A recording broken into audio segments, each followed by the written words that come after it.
পেয়ারা মাখা কার কার ভালো লাগে? আমার কাছেও ভালো লাগে, মিষ্টি একটু টাইপের, তারপরেও ভালো লাগে। আমি কিন্তু মিষ্টি টাইপের জিনিসগুলো এত মাখা খাই না।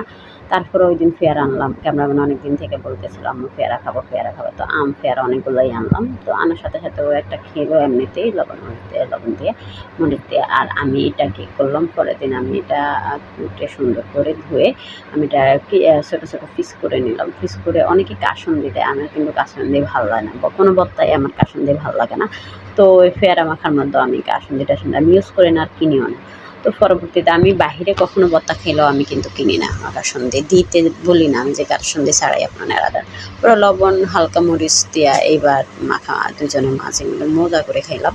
আর এত ভালো লাগতেছিল, অনেক ভালো লাগতেছিল। আর আমরা কখনো খালি পেটে এগুলো খাই না, আমরা সবসময় ভরা পেটে খাই, এই জন্যে আমাদের শরীরটা ভালো থাকে। বেশি মরিচ দিয়ে খাইলেও, আম ভর্তা খাইলেও সবসময় ভরা পেটেই খাই, আপনারাও ট্রাই করবেন।